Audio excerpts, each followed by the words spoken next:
Shalom sahabat-sahabat Offset yang terkasih. Apa kabar?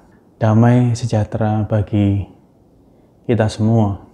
Beberapa waktu yang lalu saya sudah membicarakan tentang syarat-syarat perkawinan, apa itu perkawinan, tujuan dan juga sifat serta halangan-halangan dalam perkawinan, baik halangan kodratiah maupun juga halangan gerejani. Hari ini saya akan memfokuskan pada pembicaraan terkait dengan konsensus perkawinan atau kesepakatan perkawinan. Konsensus yang benar menjadikan perkawinan yang dilangsungkan menjadi valid, menjadi sah. Konsensus atau perjanjian perkawinan yang benar harus memiliki 3 sifat. Yang pertama adalah verus, yang kedua adalah plenus, ketiga liber. Pertama, verus, artinya sungguh-sungguh. Ini dapat kita lihat dalam kanon 1101 paragraf 1. Kesepakatan perkawinan harus sungguh berasal dari kesesuaian antara sisi lahiriah dengan sisi batiniah. Artinya apa? Artinya apa yang diungkapkan oleh pasangan secara lahiriah dalam wujud kesepakatan atau perjanjian nikah bukan karena simulasi atau pura-pura, tetapi sungguh keluar dari kedalaman hati maupun juga kehendaknya. Dengan kata lain, kesepakatan nikah yang dinyatakan oleh pasangan yang akan menikah dengan sungguh-sungguh dan tanpa kepura-puraan atau simulasi. Pasangan yang sungguh-sungguh menghendaki perkawinan atas dasar cinta yang telah mereka rajut selama ini, di mana mereka mau meresmikan secara legal relasi yang telah mereka bangun atas dasar cinta. Jika mereka tidak memiliki kesungguhan atau mereka malah pura-pura dan tidak menghendaki perkawinan, maka hal ini menjadikan perkawinan yang dilangsungkan itu defect atau cacat, sehingga tidak sah meskipun telah dilangsungkan di hadapan imam dan juga 2 orang saksi. Kita mungkin bertanya, lantas bentuk kepura-puraan yang ada itu seperti apa? Ada 2 bentuk kepura-puraan. Yang pertama adalah simulasi total atau kepura-puraan total.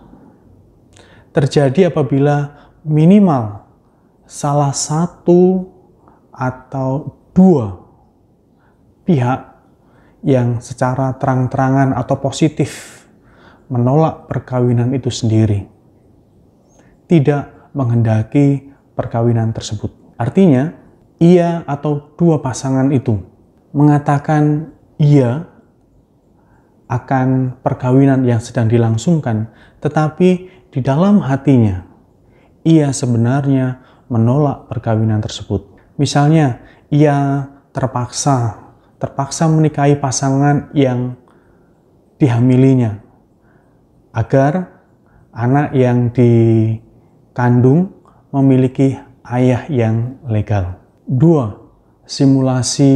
Simulasi total ini sering terjadi karena ada unsur ketakutan dan tekanan dari pihak luar, sehingga mereka tidak mempunyai lagi pilihan kecuali menikah. Kedua, simulasi parsial atau kepura-puraan sebagian timbul karena pasangan sebenarnya menghendaki perkawinan itu, akan tetapi ia sekaligus menolak secara terang-terangan atau positif salah satu unsur dan sifat hakiki perkawinan. Simulasi parsial mengakibatkan perkawinan menjadi tidak utuh, menjadi tidak penuh.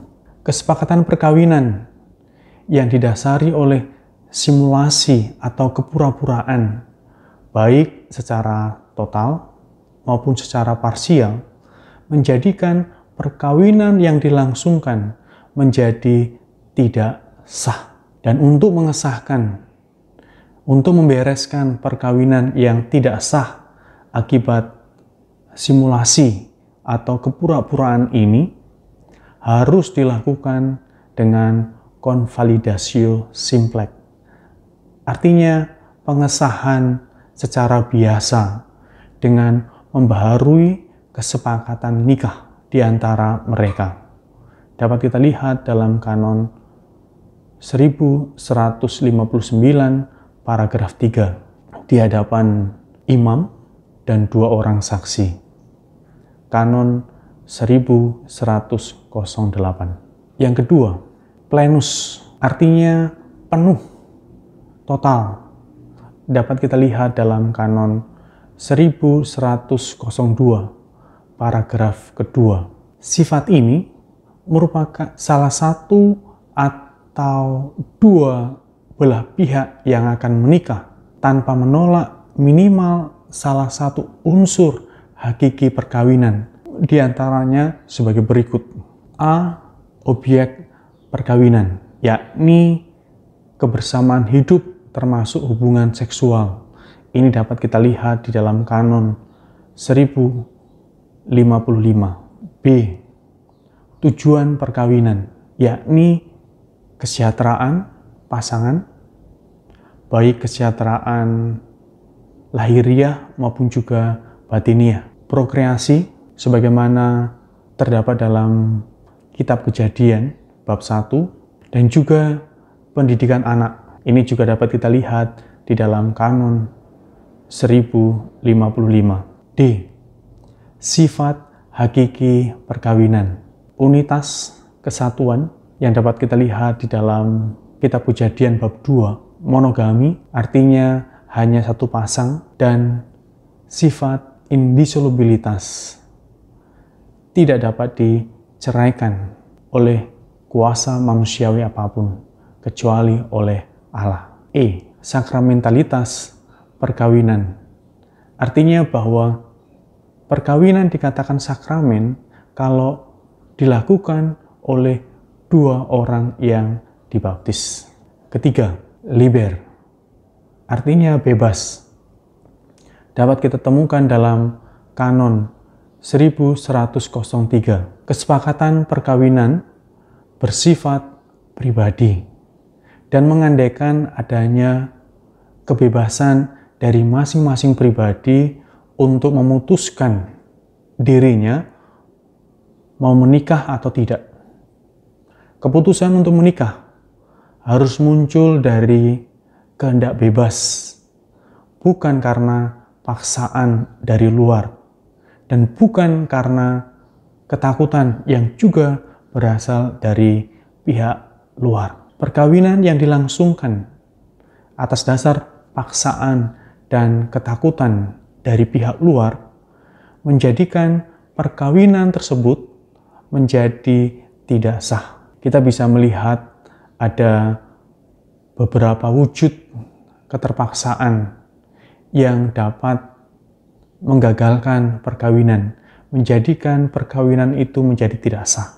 Yang pertama adalah paksaan fisik. Jika yang bersangkutan tidak lagi mampu untuk menentang kekuatan fisik dari pihak luar, sehingga ia terpaksa untuk menikahi pasangannya. Yang kedua, paksaan secara moral, artinya ada semacam ancaman, di mana pasangan diancam akan dibunuh kalau tidak mau menikah dengannya.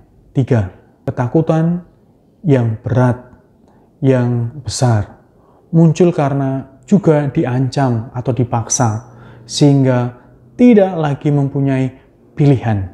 pilihannya tidak lain adalah menikah. Sahabat-sahabat Offset yang setia, demikianlah gambaran singkat berkaitan dengan konsensus, dengan kesepakatan perkawinan. Jika kesepakatan itu lahir atas dasar cinta, juga bebas dari masing-masing pribadi yang akan menikah, maka menjadikan perkawinan itu menjadi sah. Akan tetapi sebaliknya, jika mereka mengalami ketakutan yang sangat besar dan juga ada ancaman menjadikan perkawinan itu menjadi tidak sah. Sahabat-sahabat Offset, demikianlah pembicaraan secara singkat terkait dengan konsensus atau kesepakatan nikah.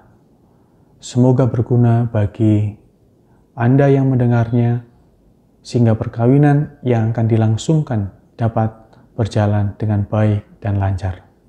Tuhan memberkati.